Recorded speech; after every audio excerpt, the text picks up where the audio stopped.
This is AC Star-Lord, and welcome to my channel, and aka Austin, and thank you for attending this episode if you do watch this episode.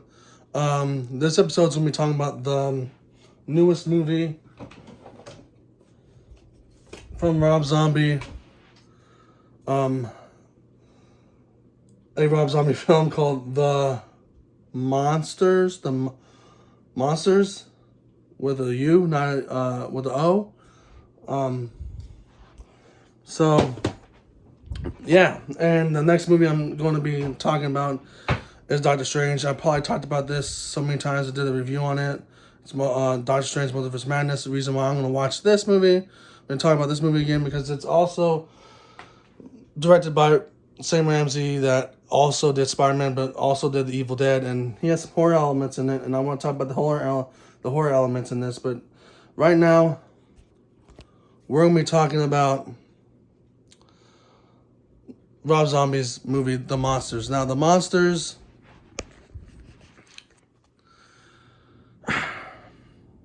it's not a bad movie. Now, I got a lot of hate on the YouTube. I got a lot of hate on this on YouTube here, by other YouTubers, by other reviewers, like one of my favorites, John Flinginger, and countless others. Another guy named Austin on there also. Cosplay Chris. But the thing is, those are big name YouTubers. I'm not a big name YouTuber. I'm going to say what I feel about it. Now, this movie, how I feel about it is,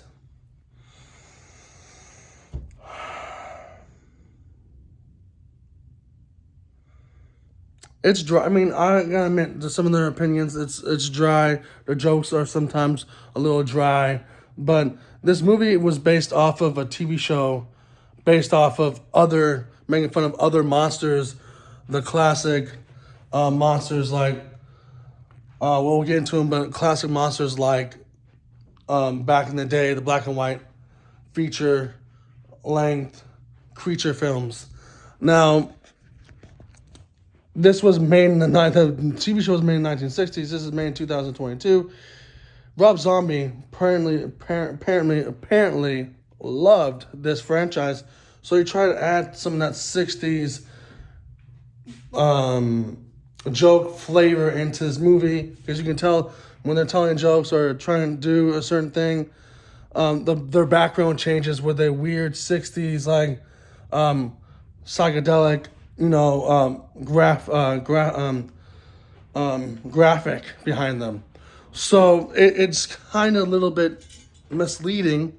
Like when Lily sees Thurman Monster for the first time, she sees a bunch of hearts behind her, and the same thing when Thurman sees Lily, same exact thing, hearts, and then different things. Now, basically, this is an origin story, and I already told you about two of the characters. So this is the origin story of Thurman Monster.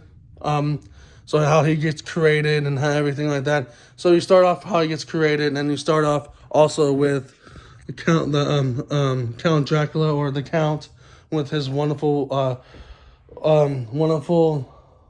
daughter Lily, and then she's trying to find a perfect mate for her, and she's failing. And then when Herman gets created, which you do see, when Herman gets created, he tells a lot of jokes, she falls in love, and then they go on a series, a couple of dates. He ends up meeting her uncle, which is the creature from the Black Lagoon.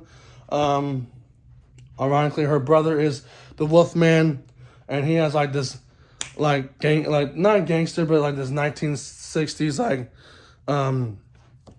disco kind of want to make business deals kind of not attitude, but like way he talks, the way he moves. The way he talks, the way he sounds, the way he portrays himself. So kind of like a song lyric line that goes like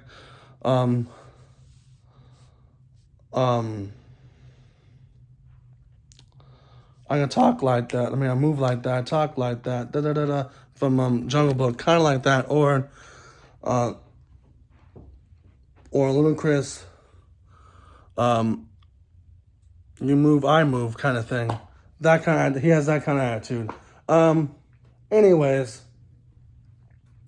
those are your brain for, your main cast members, and everyone outside of that is just part of the universe. And of course, Thurman Monster gets really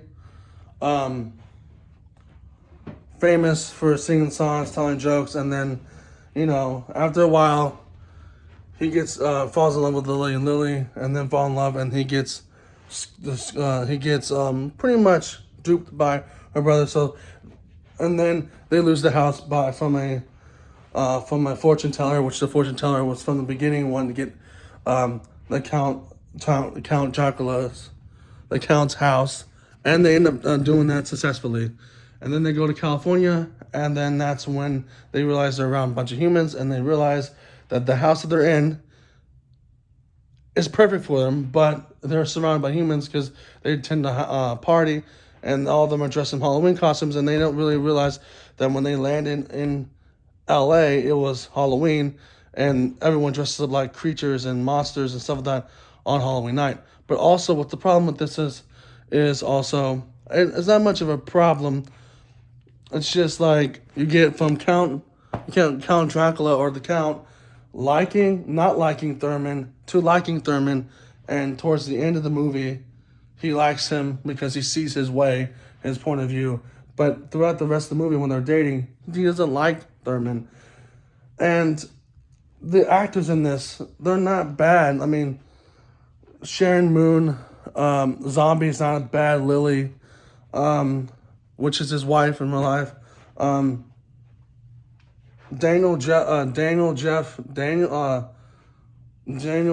know that's one of the actors' names for the guy who played Thurman. I think his name is Daniel Jeff something. And then the guy who played Grandpa's not bad either. They're not the original actors, but they're not bad at all. It's just what they're given is little dry jokes here and there. And they're a little stale. I mean, the jokes are a little stale. I mean, I still laughed at them, and I still enjoy this. But the reason why I enjoyed it so much is because they made fun of the creatures from the black and white films. Like, Thurman. Ooh, she moves like Thurman. Fall Out Boy, I'm sorry. She wants to move like Thurman. Sorry, again, Fall Out Boy. Thurman is basically Frankenstein, the way he's designed, the way he's been created, the way he got created, the way he designed, and the way he acts. Well, the way he kind of acts towards the end when he sees a human girl. But basically, he is Frankenstein because he mentions his parts are semi-brand new. And all his parts are put together, basically. So that kind of gives you the indicator that, oh, he's Frankenstein. What else? When they call him the Count, he's Count Dracula, obviously. So they're making fun of Dracula. Lily is obviously Dracula's daughter, but like we can say Hotel Transylvania, maybe. Hotel Transylvania now currently of our modern day terminology. I still need to say part 4 of that. But you can say that, or you can say they're also making fun of the Bride of Frankenstein because she does get married to Frankenstein, essentially. Her brother is the werewolf man, obviously. Werewolf man. So obviously making fun of the werewolf. Her uncle is obviously the creature from the Black Lagoon, which I already mentioned. But they're making fun of these old classic monsters, which is fantastic. You can't go wrong with that. And if you go wrong, you can't go wrong with that because there's nothing to go wrong with it. It's just when you adapt a TV show into a movie and you try to copy the same style, the joke's going to run dry because, first of all, it's not towards the audience, towards me or any of the other audience. It's a PG-13 movie, so I mean, it's a PG movie. I don't think it's PG-13. I mean, it's PG. But the PG audience, like if you're trying to do it for kids, they're not going to understand. They're not going to understand 1960s jokes.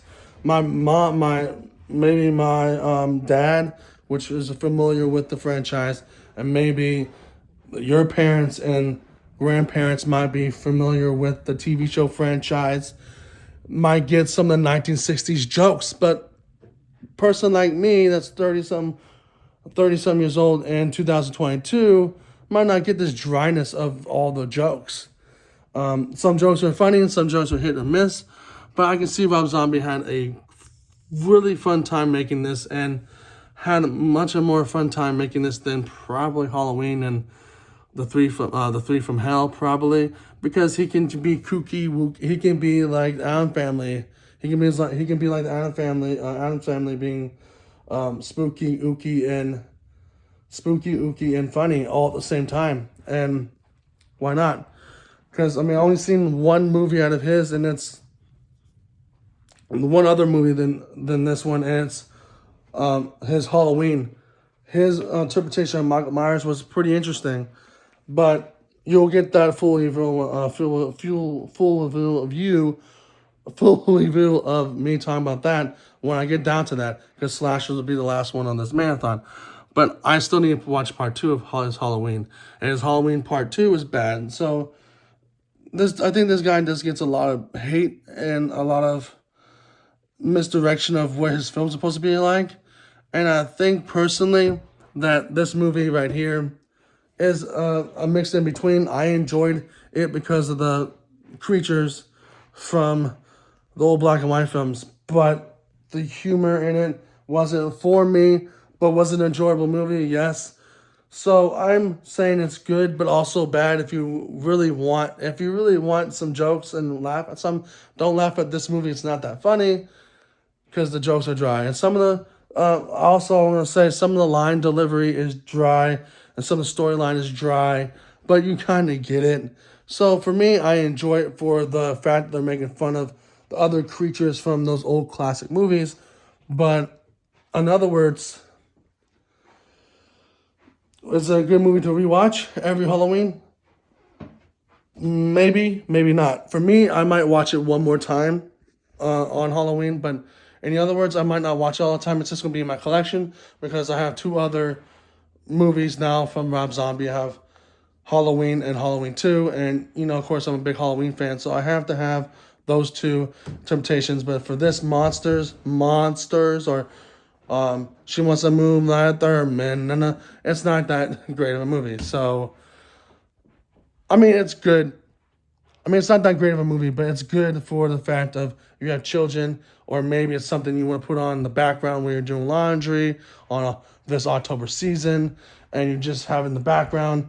I'll tell you one thing, the neon colors in this, where they bounce off of the certain lights bounce off some of the characters. Like one scene when Thurman meets Lily, he's completely gray, like he is supposed to be in black and white.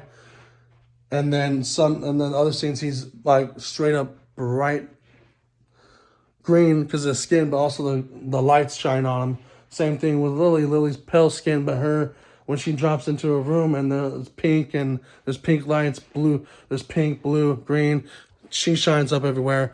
Count is blue for some weird reason, but when he bounces off different colors, it works. But the neon colors work in this. It makes it pop a little bit more. So I'll say that's a good thing. But in other words, check it out for the color aesthetics, but everything else is not that great. But yeah. Peace out. See you guys with Multiverse of Madness. I'm going to talk more about the horror aspects of it instead of talking about it as a superhero movie, because it is a superhero movie, but it's also a horror movie at the same time, because you have the Scarlet Witch, you have also a sorceress trying to stop a witch, and that works out in this Halloween season, right? So, yeah. Peace out. See you guys in the next review. Hope you guys enjoy your day. And remember, just keep it spooky this whole Halloween season.